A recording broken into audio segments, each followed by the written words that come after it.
Okay, without further ado, we will plough on. So welcome along to this CILIP online learning on Libraries Are Essential, the evidence, as well as showcasing some of the highlights from our campaigns over we've been running this campaign over the last 2 years, and talking about how you might consider supporting the campaign if you're able to do so.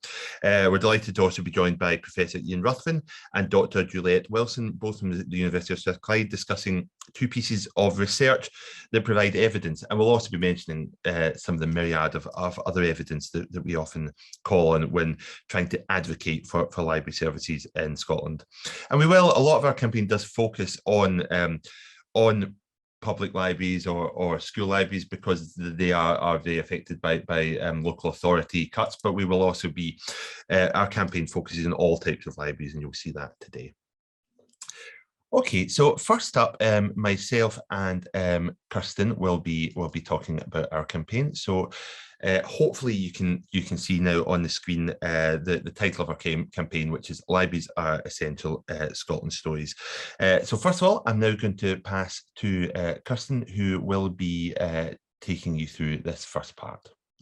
Thank you, Sean, and thanks so much for joining us, everyone. We are hoping that this year's campaign actually rings some library-loving bells for a few of you, because the story of Libraries Are Essential, it actually began back in 2021, as we campaigned in the build-up to the Scottish parliamentary elections. So if we have the next slide, please, so thank you.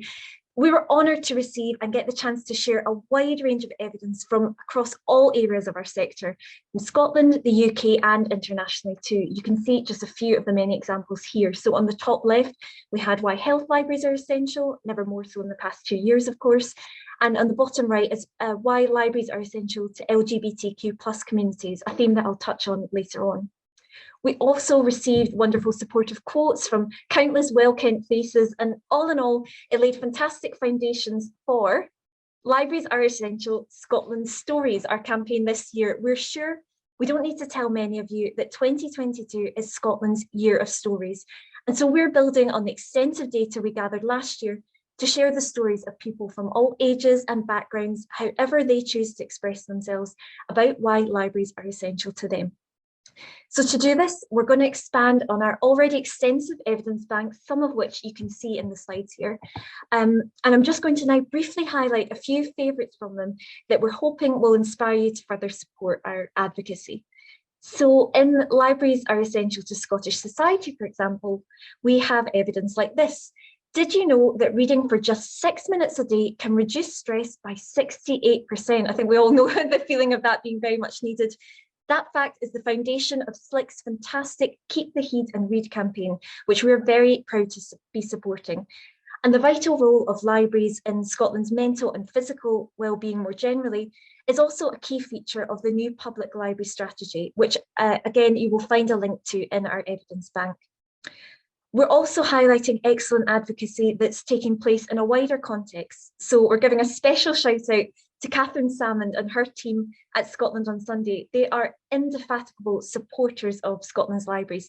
And Catherine is also going to be a keynote speaker at our upcoming annual conference. So be sure to book to come along and hear her insights in person as well. Our banks are also ever growing with evidence about the myriad of ways in which libraries make Scotland a safer, more sustainable and more equitable place. You can see in the middle here this quote from South Lanarkshire Libraries about fine cancellations, and you'll find that plus so much more in this evidence bank alone, and it literally is always growing. Just yesterday we added a fantastic Twitter thread by Scottish Book Trust, you can see that at the bottom, on the profound power of reading, books and libraries to enhance health outcomes, so they're well worth a look.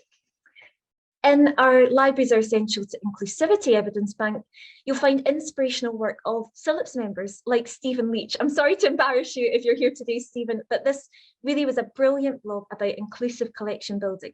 And we're complementing that with inspiration from an international context too, like the G-Book Project, a Europe-wide collaboration to highlight books that challenge gender stereotypes. We also showcase work of our own community, like our Decolonising Library Collections online learning last year, which was attended by well over 150 people. as well as evidence garnered from our Winspiration Library Feminism series, plus world-leading examples like this from Scottish Poetry Library. One of many facts that we're going to be sharing with you today is that Robert Burns and Virginia Woolf actually shared the same birthday, and lots of Scottish libraries, like Poetry Library, are working tirelessly to ensure that herstories as well as histories are celebrated. There's really an inspirational range of evidence about how libraries are also leading the way in initiatives and innovations to support and champion neurodiversity. So I've cited the awesome activities at Inverclyde Libraries here, but as with all our evidence banks, it really encompasses the depth and breadth of Scotland. And speaking of Scotland, I'll hand back to you now, Sean, for the current picture across the nation. Thank you. Right, so the current picture, yeah. So where are we now? So this is that what Kirsten's highlighted there is a lot of the work we've done up to this point. And where are we standing in Scotland just now? And this is similar across some of the UK, but this is very particular to Scotland, this current picture. What we really have at the moment is two competing narratives. Firstly, we have libraries that are highly valued politically. We have national strategies for public libraries. We have national strategies for school libraries. And these are backed by the national government, which is wonderful to have. And they're also very vocally supportive of libraries. There's also additional funding that is administered by our colleagues at Scottish Library and Information Council. And this also adds to the projects that libraries can do in Scotland, which is great. And as Kirsten said, we also have some media support, which we've not had before. Often the media would perhaps report on cuts, which is obviously vital to continue, but to actually have a campaign in Scotland on Sunday, which looks under the bonnet of library funding and tries to look at why the library funding here is sometimes weaker in comparison to some Scandinavian countries and other countries, was really nice to see and really good to have that additional support. We're at a point when libraries are nearly all reopened post-COVID, which is good to see, although opening hours are a challenge in places.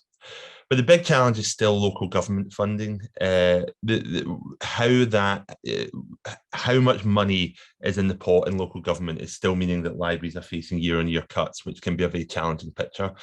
Now, local government would say that they don't receive enough money in their grants from the Scottish government. The Scottish government would say that there is enough money and it's down to local political will. And then there's also funding issues across the UK. Regardless of how you see it or what you see the reasons are, the end result is often not enough money to fund library services.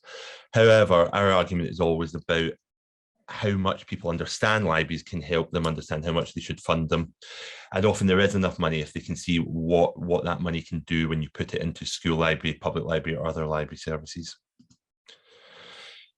So when we are politically engaging, when we're doing any advocacy, whether it's part of this campaign or whether it's responding to consultations in local areas, first of all, there's an acceptance that the local government funding model is a challenge. So we caveat anything saying that we understand that difficult decisions have to be made. Often local councillors want to support the library services, but they're also under severe financial pressure. And we need to understand that rather than seeming just angry about it. We have to try and come at it in the best way possible. One of the ways we do that is we make it clear that allocating money for libraries is a preventative spend. If you spend money on library services now, you're going to save money in the long run, whether that be on health services, on economic well-being, on literacy rates. Spend money, the small amount of money it costs to run a good library service can save money in the long run for your community. Try and speak politicians' language. Now, there's a balance to be found for that. But we think that if you link more to the agendas that are on their minds, whether that be literacy, economy, social isolation, these can help politicians understand. Just coming at it saying libraries are great, you need to believe that, is not enough. You need to be savvy about it. You need to construct your arguments in ways that will be listened to by people that are very busy and might not have time to engage with it at length. So we are asking as part of this campaign that all the political parties commit to a set of asks, which I'll show you in a minute. And so far, we've got commitments from the SNP, from the Conservatives, believe it or not, and also some are coming from the Greens and Labour. And we ask them to send these asks out to all the candidates on our behalf so that they can engage with them early. Once people are elected, we'll then follow that up with another letter listing all the evidence for libraries to all successful councillors, so that they are on board with that early on. We do all this because echo chambers are always a risk. We produce a lot of evidence, we produce a lot of case studies, but sometimes whatever method we're doing that, it'll be the library or literature community which are seeing that and are supportive of it. That will only make a difference if the wider public support it, and if politicians also get that evidence and can see it. And ourselves and our colleagues at SLIC and many others are doing a good job with that, but the more we can do and get that out there, the better, and that's what we hope this campaign will do. Okay, so here are some of the key messages that we use whenever we're advocating for library services. I'll run through these quite quickly, and we'll share these slides after so you can engage with them in more detail. Always counter this argument that libraries are not well used. That is complete nonsense. Before the pandemic, libraries in Scotland have had over 43 million visits. They're highly valued by the public, with the vast majority of the public supporting them, whether they use them or not. So we're always trying to find creative ways to do that. Over the last few years, we've talked about how it equates to more visits than Scottish professional football and the cinema put together, but there'll be many other ways we try and articulate that over the next few years. Equitable access is still the key argument. When you take, just because a councillor or decision maker buys their books off Amazon or maybe has broadband at home, not everyone does, and that is sometimes forgotten, and it's surprisingly high how many times that's forgotten, so we need to keep making that message. The new national strategy made a fantastic job of linking libraries to the UN Sustainable Development Goals, reducing poverty, access to human rights, all of these things. And that is important to be able to link to those high-level arguments. School libraries, there is a bank of evidence that shows that school libraries and the presence of a school librarian helps increase exam scores, reduce the attainment gap. These are big issues for the Scottish Government at the moment. So we would be fools not to use them, and we certainly do use them. And we need more evidence of that, but we have plenty in the bank already.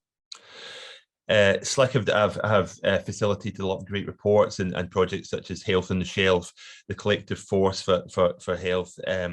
Now, these show the difference that public libraries make to health literacy, to access to things like bibliotherapy and other health and wellbeing, and encourage you to read them if you can.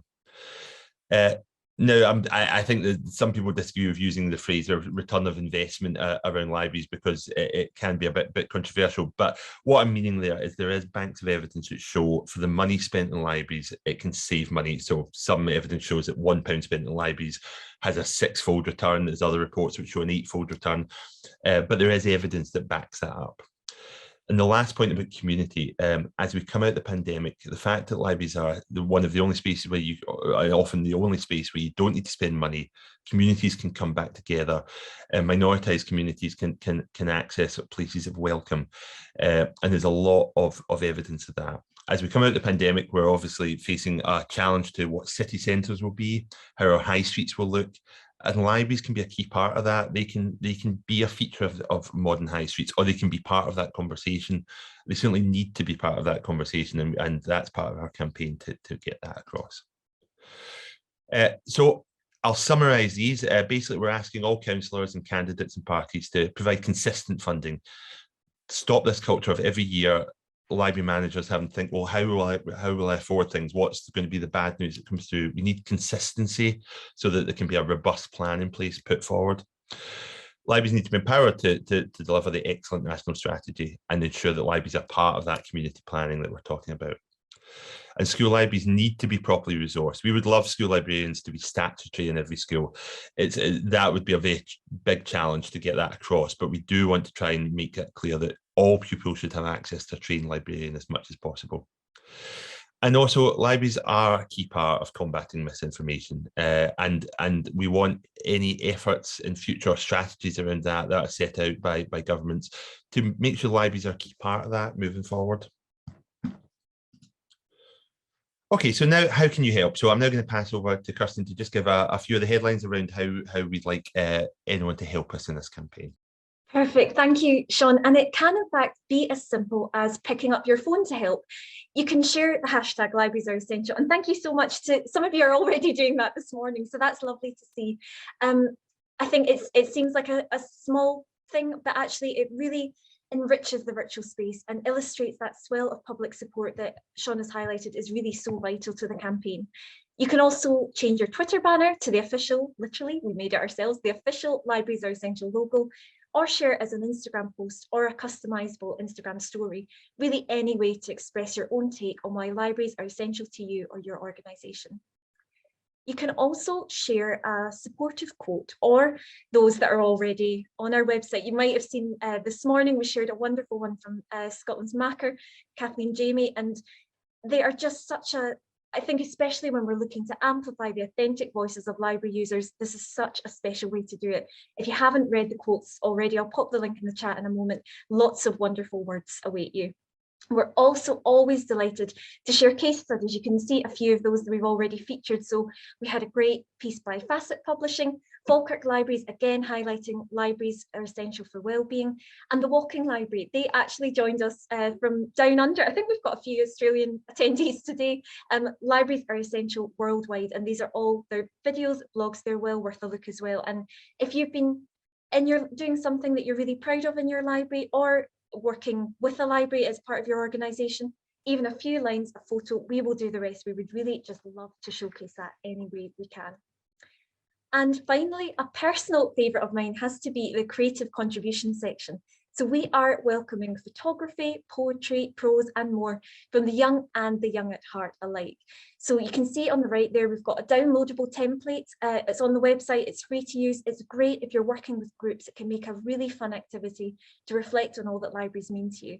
And more broadly, however you choose to express why libraries are essential to you, we would really love to share and celebrate it. So with that, I'll pass back to you, Sean, to wrap up our whistle-stop tour of Libraries Are Essential. Thank you. Yeah, just finally, provide case studies, creative responses. Keep in mind, I know if you work for a local authority, you might not be in a position to do that. There may be policies. Check with line managers before you offer support for a campaign. But if you can, perhaps at least directing us to a case study or a member of the public who can provide us a story would be just as appreciated, even if you need to do that anonymously. Either challenge candidates or ask people to challenge candidates in your area on views on libraries. Ask them what their plans are for keeping their libraries open, keeping their libraries funded. And if you do speak to supportive politicians, send them our way. We can politely bombard them with any evidence that they want, or make that case as best we can.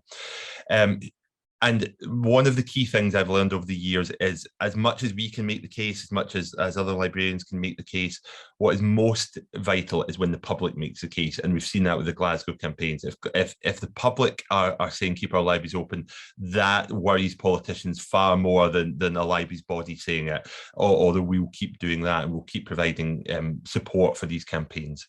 But yeah, keep the noise up on social media, use the hashtag we can, and at us where possible, and we'll certainly retweet anything that we can. Just finally, that's our contact details. We'll share these slides. So I'll not leave these up on screen because I'm conscious of time. But yeah, get in touch with us on that one, admin@cilips.org.uk anytime, and we'll be happy to help. Okay, so that's all from us. Ian, if you want to start sharing your slides just now and get them on screen, we'll come to any. I'll check out the questions and come to any of them at the end. So next up, we have Professor Ian Ruthven. Ian is chair of the Scottish Library and Information Council and is Professor of Information Seeking and Retrieval at the University of Strathclyde Information School. He leads one of the leading international information science research groups specialising in information systems and behaviours, and will be sharing insights from Downloading a New Normal, an extensive recent research project into digital library service use during the pandemic. So Ian, I will now pass over to you to take it from here. Thank you. Thank you very much, Sean. It's lovely to be able to be here today chatting to you. I'm chatting on behalf of my colleagues David McMenemy from the University of Glasgow and Elaine Robinson of the University of Strathclyde on this project, which was funded by the Arts and Humanities Research Council under what they called their COVID rapid response scheme, to understand how lockdown and forced use of digital affected the use of libraries in the UK. And hopefully they're going to move. So the research questions that we started out with were around things like privacy and ethical issues when people are forced, or not forced, but encouraged to use more digital and third-party digital apps to access library services that they previously accessed in physical roles. Also to look at things like digital exclusion during the COVID pandemic time, and look at how the information behaviours, information seeking and use of libraries had been affected or impacted by lockdown. But our overarching goals here were twofold, to kind of gather testimony on the COVID experience from a library perspective, but also to act as an evidence base to help support libraries' own advocacy around the role and use of libraries and their value to the public community. So we did 4 pieces of data gathering, which I'm going to talk about the first 3 in this presentation. The first was Freedom of Information Act request to UK library services. So the project was UK-wide. And so here we used FOI requests to gather information about physical book, ebook and audiobook stock, spends during COVID and before COVID, and membership levels. We also did a survey of library staff across the UK to understand their experience of COVID. And we did focus groups of library users to understand how they use libraries before lockdown, what the lockdown pandemic experience was for them, and how this affected their future use of libraries. We also did a public survey of library users across the UK in collaboration with YouGov. I'm not going to talk about that part today just because we haven't finished the data analysis, but I will give you a kind of whistle-stop tour of some of the headlines from these other data gathering techniques. And what we're trying to do was, as far as possible, gather different sources of evidence from different groups, from library services about use of libraries and change of use of libraries, from library staff to help understand library staff's experience, what they did, how it affected them, and their fears and hopes for future library services, but also collecting data from library patrons themselves. How did they use the library? What did they want to see from the library? What worked, what didn't? And hopefully by triangulating these sources of evidence, we get a kind of richer picture of the COVID experience from UK public libraries. So I'm just going to give some headlines from some of these studies. The first 2 are available through open access from the University of Glasgow's institutional repository. The first one was the Freedom of Information Act request to the library services across the UK. And what we're trying to do here was look at the impact of COVID closures on library use.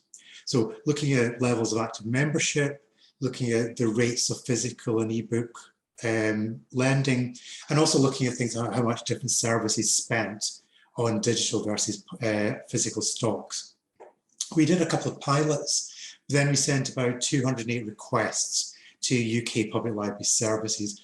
I have to say, we were really pleased with the response that we got, because most people responded far before the kind of statutory requirement. Most people did respond, especially at a time when a lot of people were working at home, and this was an additional thing. And many people gave us really extensive replies to our questions, which helps us form this evidence base of what libraries' experience of COVID was. We asked people for data on 3 financial years, because most library services work in financial years. What I'm going to present is mostly the comparison between 2018 and 19, kind of before COVID, and then 2020, 2021, where most libraries were affected, either closed the entire year, closed part of the year, closed open, closed open. So just some headlines. First of all, if we look at active members, so it's defined by most library services as any member of the library who took out at least 1 physical or e-book during that financial year. What we see is a massive drop-off in library use. 2018, 2019 across the UK, there were 13 million, almost 13 million public library users. If we look at the COVID year, it goes down to 5 million. And if people are thinking, what would we do if public libraries went completely digital? This is best case scenario, a massive drop off in library use. And overall, patterns varied across the different library services. On average, there's about a 60% drop in active library members in this COVID year, compared with 2018, 2019. If we look at lending rates, again, we see a massive drop. So in 2018-19, over 165 million physical and audio ebooks lent during that financial year. in the COVID year down to 46 million, and almost 47 million. I mean, I think it's great that 47 million things were lent, and how different library services record these figures varies, but we can still see that there was substantial lending, but a massive drop. And what we found was that about 2/3 of libraries saw a drop between 70 and 90% of their previous physical loans. A lot of people have said that digital has made the difference, digital has filled the gap. But if we look at the lending rates of physical and ebooks during these years, it's very clear that digital ebook lending hasn't filled the gap. So if we look at 2018, on average, each of these 13 million public library users borrowed about half an ebook once every 2 years. They borrowed on average 13 books. And again, we know this will be very variable. Some will have borrowed 13 books a week, some a couple of books a year. But then if we look at the COVID year, of the 5 million active members, borrowed about almost 3 books, audio books, but they were still, through things like click and collect, home deliveries and so on, borrowing almost 7 books on average a year. So even though ebooks have been useful at filling in some kind of gap, they're not compensating for the loss in physical book loans during this year. And what we found across the UK is that ebook loans doubled in the kind of what we're calling the COVID year, but from a relatively small base. But the big picture is the overall use in libraries declined massively during this year. Most, if not all, services increased their spend on ebooks. Some dropped their spend on ebooks during this year. But those library services that were previously investing more in ebooks invested proportionally more during lockdown. So some services were just more digitally active than other services, but there's a huge variation across services in both general and digital provision. And this is really what we saw across all our studies, a massive variation in library services. So we also did a survey of staff working in UK public libraries. And maybe some of you participated in this. We hope you did. If you did, thank you, because it was really useful to us to hear about the librarian and library staff's experience. And while we were interested in a number of things, I'm really going to give some highlights. Interested in people's experience, interested in their innovation, interested in what worked, what didn't, and the effect of COVID and dealing with running a library service during COVID, how this affected the mental health and the emotions of the people working in libraries. Most of the people who responded to us from across a lot of big range of job roles and job levels felt that their services were poorer since lockdown. There's a lot of reasons for this, but a lot of people, we did this survey in December 2021, so it's still relatively recent. A lot of people still in recovery mode. They're providing some services, but not all. Most felt that their mental health was worse due to the COVID experience. And here, we did find that people who were in more senior roles, like heads of service, head librarians and so on, and people in less senior roles, particularly library assistants, were more likely to say their mental health was worse than before COVID. And frontline staff, particularly library assistants, were really much more likely to have concerns about reopening libraries. What we also found is that there was mixed level of awareness of mental health and emotional support provided by local councils and library authorities.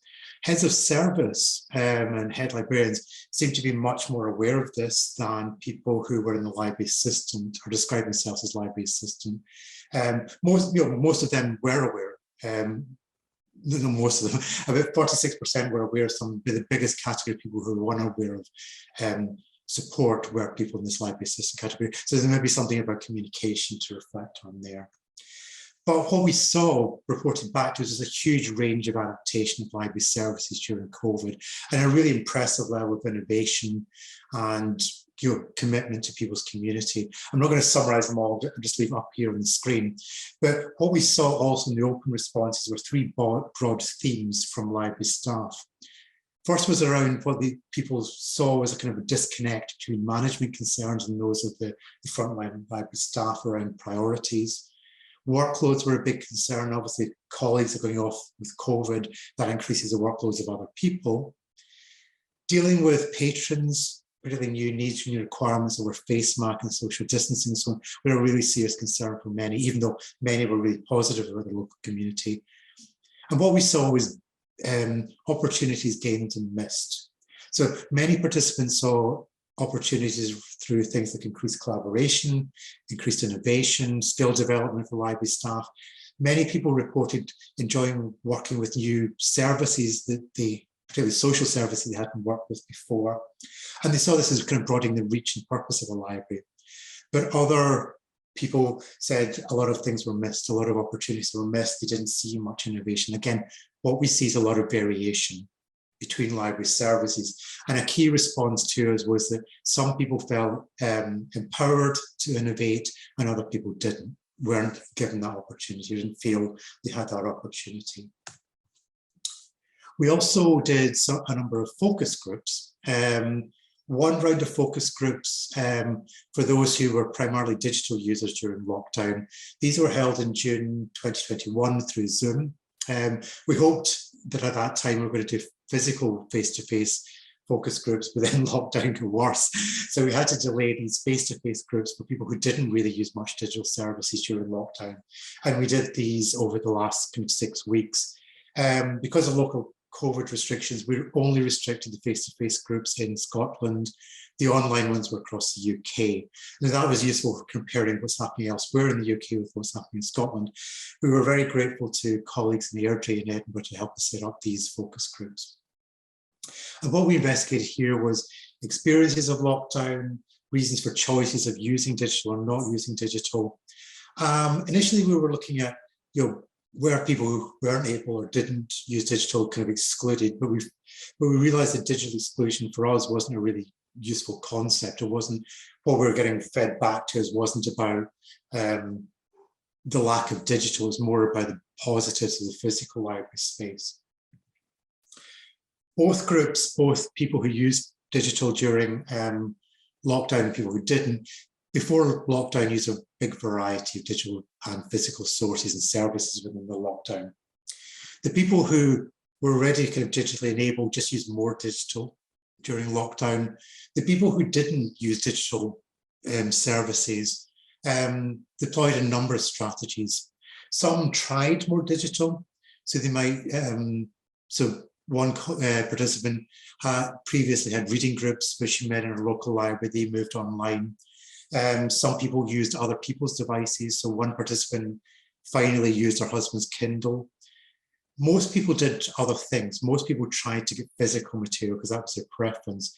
So some deployed strategies such as what I call making do. So one person talked about, suddenly she had to read her husband's collection of crime novels, and that opened up a new area of reading material for her. Other people just begged and borrowed, got books from wherever they could get them during lulls and lockdown. Other people had to rely on other people changing things, maybe accessing digital devices from other people, or schools obtaining subscriptions to books that were only previously available through public libraries. All people wish to return to their normal. So even though some people were blending in more digital than before lockdown, nearly all of them wanted to return to physical library space and physical library usage with a bit more digital maybe. They gave us lots of reasons for why digital versus non-digital. I'm only going to summarize some of them. People did like digital. People like digital, like the immediate availability of texts, the ease of moving between books. They felt the waiting lists were very good. We didn't talk about digital just being e-books. They recognized there was a wide range of activities online, and that digital offered national reach for things like author events rather than just being purely local, so opened up things. Things they didn't like about digital, a lot of people felt there's limited stock choice. They felt that things like online catalogues were very brittle, they're very intolerant for errors. And a lot of people just doing a lot of digital elsewhere in their life, like most of us doing everything digital online. They don't want to use digital for pleasure and leisure. When we talked about advantages and disadvantages of physical library services, very few disadvantages. The disadvantages that were mentioned are probably no surprise to many of you. Sometimes they feel there's a lack of privacy. Sometimes if they're doing really focused work on a computer, having a children's choir 6 feet away was not helpful or conducive to study. And some in the rest of the UK felt that their local service had been hollowed out, maybe purely volunteer-run services that couldn't offer anything that was worth attending to physically. So they were forced to use digital. Overwhelmingly, there was positive messages towards the advantages of physical. The library staff, recurrently, importance of physicality and the serendipity of what happens in physical spaces. I know Juliette will talk a bit about this as well. The role of a community and its interactions happening within a library and facilitated by a library was key. Just to sum up, because I know we're out of time, what we're gathering is a very complex picture of the COVID experience for library services, the people who work in the libraries, and their patrons. The 4 main outcomes we've got is digital is a useful complement to wider library service, but it's certainly not a replacement for it. We suspect that those who benefited most from the investment in digital during the COVID period were the people already digitally engaged and had access to digital material. So they were getting a better service. The people that are getting a better physical service were getting through specific initiatives such as Click and Collect, which is universally popular. What we found was the lack of digital use is an informed choice. Most of the people that weren't using digital had used it in other areas of their life. They had tried it, but what they wanted was physical. It wasn't that they were digitally excluded or digitally illiterate. They chose physical uses of library. And there's overwhelming support for physical library services and the many benefits that come from these services because libraries are essential. Thank you. Thank you, Ian. Thank you. We'll come to any questions that have been put in there for Ian just at the end. So we'll move on quickly just so we can fit in all the talks and then we can come back to questions at the end. So Juliette, can I just ask you to share your screen? Thank you very much. Dr. Juliette Wilson is going to introduce us to Transformations, the result of our 2-year research project with Professor Cathy Hamilton and Dr. Holly Porteous, exploring the role of Glasgow Women's Library in people's lives. So Juliette, I will just, without further ado, pass over to you and please take it away. Thank you.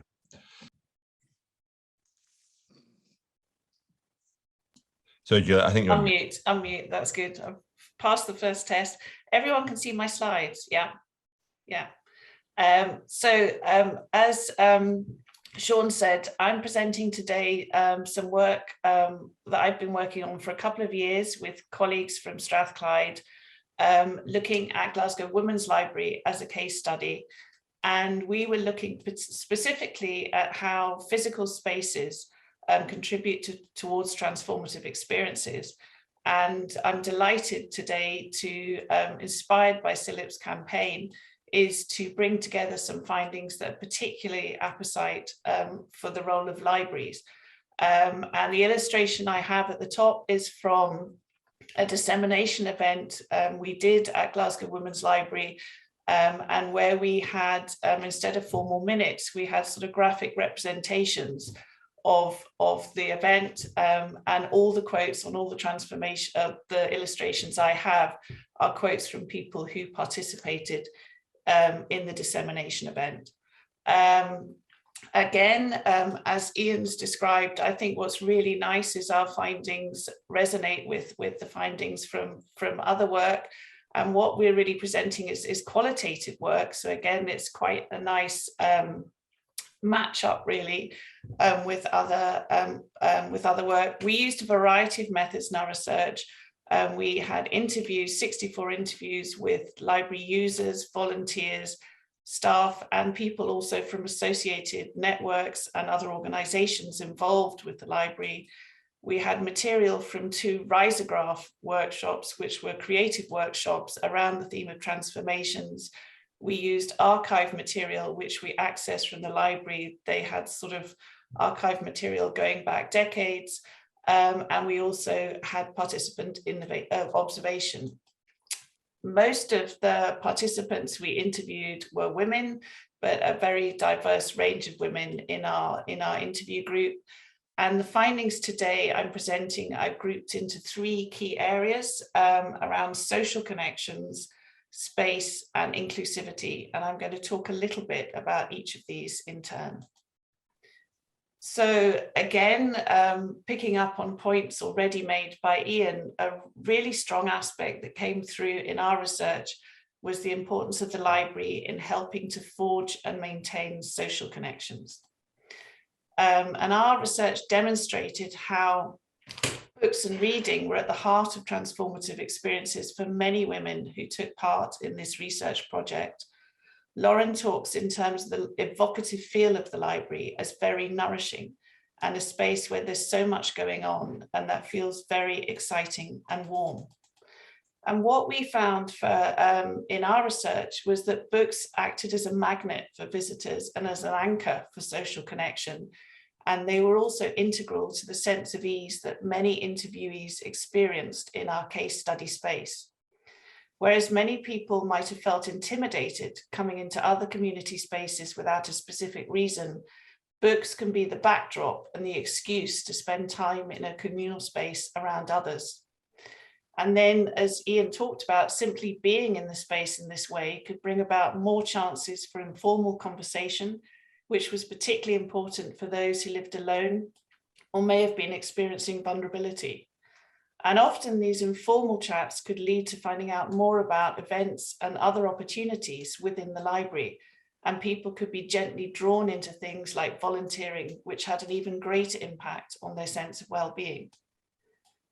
Books also represented and facilitated learning, which was foregrounded at Glasgow Women's Library as part of a range of everyday activities. Learning was seen as something for everyone, and Ola's experience is that this has transformed her idea of what a library is or can be. And for many, library spaces represented familiarity and prompted nostalgic memories of browsing abundant shelves and finding comfort in just the right book. Face-to-face interactions were a particularly valued aspect of libraries, particularly for those more vulnerable to social isolation. And again, echoing earlier comments, although participants appreciated the opportunity to attend online events during COVID, they also said that they didn't offer the same informal social interactions and impact on their well-being as visiting a physical space. In-person events were particularly important for people who are isolated for various reasons. And even though the library had kept in touch, many missed the routine and camaraderie that the space had provided pre-pandemic. Gwen's comment was typical of other library users. I think people need it physically and mentally. The lack of in-person contact highlighted the importance of the space and the effects on well-being of simply being with others. For example, Fatima, who had moved to Glasgow from abroad, spoke about how the physical library building was a vital part of finding her feet in a new country. She says, "So I went and joined the library. It was the best place for me. It proved for me a learning point for everything, not only the library's atmosphere, but also the outside. So now I am fully confident to go everywhere." People used a variety of really positive words to describe the library space at GWL. They talked about it as nourishing, empowering, safe, supportive, accepting, non-judgmental, and inspiring. And many people attributed these positive sentiments to the cozy atmosphere that they experienced there. The appearance and layout of the library space is vital in making users feel welcome. Those we worked with at GWL talked about the time they'd spent in making the space feel welcoming and intimate. Jane talks here about the minutiae, the angles of that shelf against that shelf, and what would someone see when they first came in, and how did we create more intimate corners so that someone could be reading a book that's about like coming out or whatever, you know, in some privacy. The flexibility of space with different areas, not only for different activities, reading, studying, community groups, but different kinds of people, was something highlighted regularly by participants in our research. People were able to pinpoint their favorite areas of the library. Some talked about the armchair where they like to sit and how having different kinds of comfortable furniture in different areas felt like a home away from home. Some spoke of how the various tables provide a sense of sharing, community, and friendship. Others talked about how the mezzanine provided a retreat from the hustle and bustle of the main library space. Others talked about the various gallery and event spaces and the range of different exhibitions and events that were held. The fact that the library space was very open and flexible in terms of how it was used was appealing for many people. Research participants who worked in community development or with outreach groups described how having an attractive, cared-for library space actively contributed to the success of their work. As noted by Eve, that is something that is consistently undervalued in terms of community work. There's never an understanding that you actually need a place to feel like it's attractive and like it's being treated with care. Overall, the research found that small, inexpensive measures can go a big way in making library spaces feel comfortable, cozy, and informal for a range of library users. Things like comfy traditional armchairs, soft cushions, interesting and beautiful objects, and different kinds of tables were very much valued in drawing people into library spaces and making them feel comfortable in spending time there. Our final theme is the importance of libraries as community spaces that can foster inclusivity. As public spaces which are free and accessible to all, libraries can draw in people from many backgrounds. Participants valued libraries as community spaces where they could spend time without feeling pressured to spend money. Libraries which provide and promote support services for a wide range of people can thus make the most of the role they play in local communities. Benny talks about the library as an oasis, a home away from home. Important in this is that it's a place for everyone without a commercial goal, that's purpose is nurturing, both intellectually and emotionally. A key part of improving inclusivity was the library collections themselves, and this again echoes earlier findings. Shelves which reflected a wide range of readers meant that libraries could be transformed from something intimidating into something that represented visitors' and volunteers' lives, even leading to personal transformation. Seeing aspects of your identity reflected by the writers on the shelves, books by women, books by authors from different ethnic, national, or class backgrounds, can make people feel included, inspired, and empowered. It's also important to recognize that libraries can be intimidating for many people. Some said they thought libraries weren't for people like them. Glasgow Women's Library consistently strove to overcome these perceptions and make the space inclusive for everyone. For example, this was often through offering an active welcome, which aimed to make people included as soon as they entered the library. Participants described how becoming involved in GWL meant a reframing of what libraries had previously been in their lives. Agnes encapsulates the views of many of our participants. My parents didn't take me to libraries. My parents weren't readers, and it wasn't until I was maybe about 18 before I started reading. When I took my elderly mum in, she went, "I can't go to a library, I'm not educated." It changed it for her because she just thought, "My goodness, I'm coming in here and being welcomed. I feel at home." Overall, our research highlighted the importance of thinking of inclusivity in as broad a way as possible. GWL has a range of volunteers and service users of different ages, with diverse ethnic backgrounds, gender and sexual identities, and experiences of health conditions and disabilities. Many of them spoke of the power of feeling included as individuals in their own right, but importantly, not being singled out in terms of particular needs. This was done by designing spaces for everyone rather than just one group, and thinking continually about ways of including all kinds of people in everyday events and activities. This presentation covers just a small area of our project findings, which relate specifically to libraries. And I've shared a report with Kirsten that we're very happy to share with everyone. And I just wanted to really say our wider research project highlights the transformative potential of community spaces for users. And often transformations can be small, but they can also be life-changing. And what we'd encourage is organizations to think about all the different ways you can use space to support well-being of those who interact with you. And if anyone would like to discuss any of this further, or would like us to talk to any of the groups that they work with, we would be very, very happy to be involved or discuss our work further. So thank you very, very much. I'll stop screen sharing. Thank you, Juliette. Thank you to you, and please pass on a thanks to other researchers for that fantastic piece of work, and also thanks to you, Ian, and the other members of the team there. Both pieces of research, fantastic pieces of evidence, both for libraries as a whole, but their inclusivity and their welcoming space, but also for that physical element, which I think is so important. I think Alan Wiley mentioned that in the comments.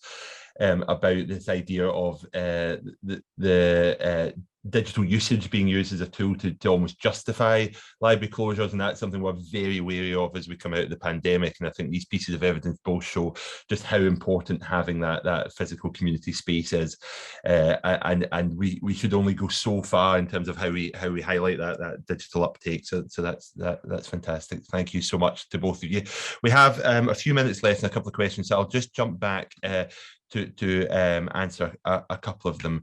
We had a question initially just around why we are not explicit about no closures in our campaign, and I do take that point. It is something we do consider, and perhaps we will in future. The justification for not including that has been partly that in that consistent funding we would hope that would be inferred, but also theoretically, there could be a situation where a local authority has consulted fully, and not the half-baked consultations most of them do, but had properly consulted, had properly provided evidence, as the team of today does, around a closure, and said, we are closing this library because we are opening this other one, which isn't going to disadvantage communities, and there is an evidence base behind it. Now, does that happen? Not very often these days, so perhaps it's something we need to think about actually including that explicitly. But I think it's just because there could be caveats to a closure, which isn't always bad, though in most cases it is. So we stick to funding. But I take the point on board, and we do consider that. What we do is if there's any closures, and over the years in Scotland, we've been very lucky that not many libraries have closed, but obviously recently we've seen the challenges in Glasgow and elsewhere. So where there is closures, we fully support the campaign, we rally against that, and we provide full evidence. And often, as happens in Glasgow, we see, thanks to the wonderful campaigners, that these things don't happen. But we're always looking at how we do that. The other point that Alan made around the essential, I mean, I think what our campaign was meant to be about is always about how libraries are essential to these goals, regardless of the pandemic. But I think there was issues with libraries being an essential service and being kept open during the pandemic, which didn't protect them in the same way. But I think we'd like our campaign to be different from that, but we'd launched it before that kind of argument had happened. So we continue on with it, but it's very much about being essential to key agendas rather than an essential service that staff have to be put on the front line during future pandemics, because I think they are different things, although the wording is the same, if that makes sense. A couple of other questions that came in. I think the first one for yourself, Ian, was around the data, and do you have specific data relating to Scotland as opposed to the UK as a whole? Yes, and we will be making as much as we can available through our website. So we will need to kind of clean up and redact the data we've got, but as far as possible, we'd like to make as much of the data available so people can do these comparisons themselves. Very briefly, but I think in terms of the service usage, what we're seeing is, again, very different patterns in different library services, and probably that's a bigger factor rather than Scotland between the rest of the UK.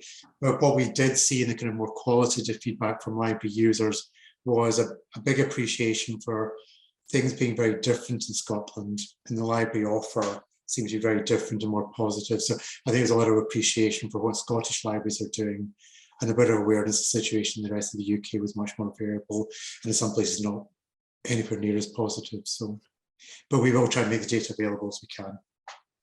Thanks, Ian. And just another question here, for you, Juliette, did your research manage to find out whether people were making use of Bridgeton Library as well as the Glasgow Women's Library as, you know, or were they more exclusive users of a particular service? I don't know if your research particularly covered that, but did you get a flavour of that at all from? Yeah, I mean, again, really echoing Kirsten's reply, I think what we found is that they're very, very complementary. And I think quite often what would be happening at Glasgow Women's Library is women would be encouraged to actually avail themselves of books and reading. And as they became more confident, they would be then exploring lots of other avenues, so other local libraries. And I think what it was doing is sort of helping build a sense of themselves in the community. So for us, I mean, unlike Ian, our work was all qualitative, but what we were finding is the importance of the library and the importance of books in people's sense of themselves, sense of their own identity, sense of their own sense of confidence. So I think it's a very, very complementary thing. It's building their sense of themselves as a reader, I think, came through very strongly. Thank you, Juliette. And just before we wrap up, that thing about how can equity access be resolved in library hours or reduced, and that is a very good point. I mean, what we're finding over the years is library services have realised how much stick they get when they try and close libraries, as we've seen in Glasgow, as we've seen in many other places. So they often will avoid that. And what the struggle has been over the last few years is these hidden cuts. You know, we'll notice if libraries are closing and we'll campaign against it and we'll advocate about that. If library hours are getting reduced here and there, if staff aren't being replaced, it's a lot harder for us to stay on top of. Although if people let us know, we will respond. So that's a challenge that we need to, because of course it can't be, equity of access can't be resolved if library hours are reduced, and we need to provide more and more evidence. Later this year, we are launching a research fund for advocacy, and that's hopefully going to be able to be used for honing in on some of these things that we think particularly could do with some more evidence around. Our view is always that as long as we provide politicians with all the evidence and data around what damage any changes they make will do, then, you know, if they still make them, that's, you know, it's hell mend them basically, because we've provided everything we can, but we can only provide it when we know about this. So if you know of any issues in your local areas, then please get in touch and we can always respond. Okay, so that's 11:59, so our timing has been perfect. So thank you to Juliette and Ian for sticking so well to time and giving such illuminating and entertaining and useful talks, and we'll certainly be using that evidence as part of our future campaigns. So thank you to everyone else for coming today. We'll send the links to anything that we can from today in the next few days. But other than that, have a lovely weekend, and we'll see you all soon. Thank you.